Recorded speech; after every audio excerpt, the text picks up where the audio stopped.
Hello friends, नमस्कार। Canara bank limited की बात करते हैं इस वीडियो में। दूसरी तिमाही के नंबर्स आने थे। Q2 का रिजल्ट आना था 26/10/2021 को और आज स्टॉक में थोड़ी बहुत गिरावट दिखी है। ऊपर के लेवल से 207 रुपया 50 पैसा इसने हाई बनाया। अक्टूबर के महीने में अच्छी तेजी रही है कैनरा बैंक में, PSUs बैंकों में। और दूसरे तिमाही के नंबर्स को देखते हैं।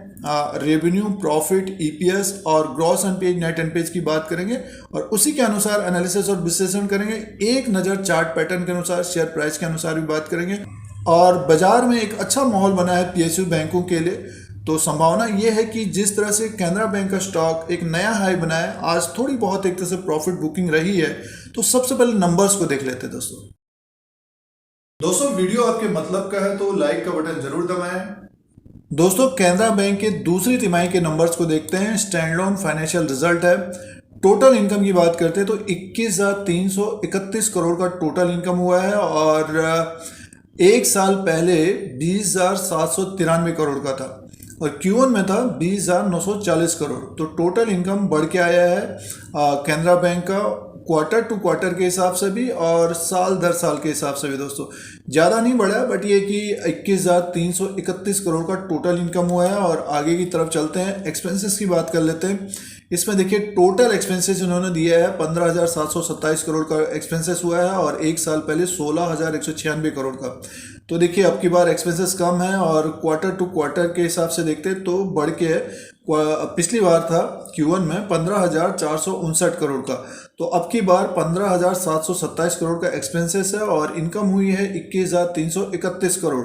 तो एक तरह से देखिए बैंक को प्रॉफिट हुआ है। ऑपरेटिंग प्रॉफिट की बात करते हैं तो 5,603 करोड़ का प्रॉफिट है और एक साल पहले देखते हैं तो 4,596 करोड़ का था और Q1 में 5,480 करोड़।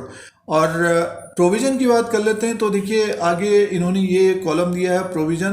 3,360 करोड़ का प्रोविजन है और पिछली बार था 3,974 करोड़ और Q1 में 3,458 करोड़। तो प्रोविजन भी कम हुआ है, एक्सपेंसेस भी कम है, तो प्रॉफिट एक अच्छा प्रॉफिट आया है कैनरा बैंक को। ये देखिए नेट प्रॉफिट एंड लॉस की बात करते हैं। देखिए net profit loss for the period की बात करते हैं तो 1,332 करोड़ का प्रॉफिट हुआ है कैनरा बैंक को अब की बार और पिछली बार था 444 करोड़ का। दोस्तों, तो एक तरह से देखिए जबरदस्त प्रॉफिट आया है साल दर साल के हिसाब से और क्वार्टर टू क्वार्टर के हिसाब से भी एक तरह से प्रॉफिट है और Q1 में 1,177 करोड़ का प्रॉफिट था। एक तरह से प्रॉफिट जबरदस्त आया है साल दर साल के हिसाब से। रेवेन्यू में देखिए ज़्यादा नहीं बढ़ा, बट ये कि रेवेन्यू भी एक तरह से बढ़ा है। आगे की तरफ चलते हैं, अर्निंग पर शेयर की बात करते हैं तो 7.77 का है अब की बार और एक साल पहले 3.06 का है और Q1 में 7.15 का था। दोस्तों, तो देखिए अर्निंग पर शेयर में बढ़ोतरी हुई है। ग्रॉस एनपीए और नेट एनपीए की बात करते हैं। देखिए ग्रॉस एनपीए जो है कैनरा बैंक का 8.42% का है और एक साल पहले 8.23% का था। और देखिए ये Q1 में 8.50 का था। नेट एनपीए की बात करते हैं तो 3.21% का है और एक साल पहले 3.42% का था और Q1 में 3.46% का।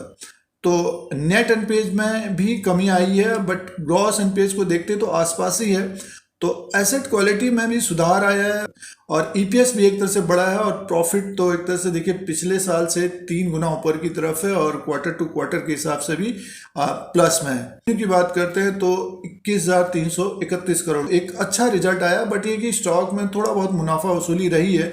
तो एक नज़र शेयर प्राइस के अनुसार बात कर लेते हैं। दोस्तों, जैसे कि हमने रिजल्ट देखा कैनरा बैंक का दूसरी तिमाही का, अब शेयर प्राइस के अनुसार बात करते हैं और ये डेली कैंडल्स लगे हैं। आज एक तरह से देखिए मुनाफा वसूली हुई है। उसका कारण ये है कि देखिए स्टॉक में एक तेज़ी बनी थी, लगभग 158 रुपया था ये 27/9/2021 को। अक्टूबर के स्टार्टिंग में एक तरह से नीचे की तरफ था, वहाँ से बढ़कर ऊपर की तरफ लगभग 207 रुपये तक गया है। एक अच्छी तेज़ी बनी है ये और ऊपर से थोड़ा बहुत एक तरह से मुनाफा वसूली की है निवेशकों ने जो कम समय के लिए ट्रेड करते हैं। तो आगे आने वाले दिनों में क्या हो सकता है, देखिए आज जो इसने ट्रेड किया है 203 रुपया 30 पैसा ओपन है और हाई है 207 रुपया 45 पैसा। और लो है 191 रुपये 40 पैसा और क्लोजिंग आई है 193 रुपये 35 पैसे में, यानी मीन्स अपने लो के आसपास एक तरह से क्लोज हुआ है। अगर 191 रुपये 40 पैसे को होल्ड नहीं करता है तब ये स्टॉक थोड़ा बहुत एक तरह से नीचे की तरफ आ सकता है और लगभग 186, और उसके बाद इसमें अगर 186 185 को होल्ड नहीं करता है तो मान के चलिए कि 180 तक आता हुआ दिख सकता है। थोड़ी बहुत मुनाफा वसूली हो सकती है दोस्तों, क्योंकि देखिए एक तरह से स्टॉक नीचे की तरफ आया और अगर 191 और 186 को होल्ड करके ऊपर की तरफ स्टॉक जाता है और 203 के ऊपर अगर ये ट्रेड करने लग जाएगा, मान के चलिए 207 रुपये 45 पैसे को ये ब्रेक करके ऊपर की तरफ ही जाता हुआ दिखेगा और स्टॉक लगभग देखिए 220 तक जाता हुआ दिख सकता है दोस्तों। देखिए एक तरह से कैनरा बैंक का स्टॉक अप ट्रेंड में है, जब तक ये 180 के ऊपर है तो स्टॉक देखिए अप ट्रेंड में है और ऊपर की तरफ 16 से 220 तक जाता हुआ दिखेगा और ये 230 के ऊपर क्लोज होता है तो मान के चलिए इसमें एक बड़ी तेजी आने की संभावना रहेगी। पीएसयूज बैंकों में तेजी है और अक्टूबर के महीने में जो ये बढ़ा है तो रिजल्ट के बाद थोड़ा बहुत एक तरह से मुनाफा वसूली है।